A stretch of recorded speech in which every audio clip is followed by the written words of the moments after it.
ജീവിതം പരീക്ഷയെന്ന നേരറിഞ്ഞു പുഞ്ചിരിച്ച് ഉള്ളിൽ ആശിച്ചൊരുന്നമെത്തണം. കണ്ണീരില്ലാത്ത നാളിലെത്തണം.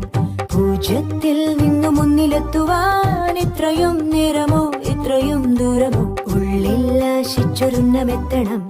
കണ്ണീരില്ലാത്ത നാളിലെത്തണം. പൂജ്യത്തിൽ നിന്നു മുന്നിലെത്തുവാൻ ഇത്രയും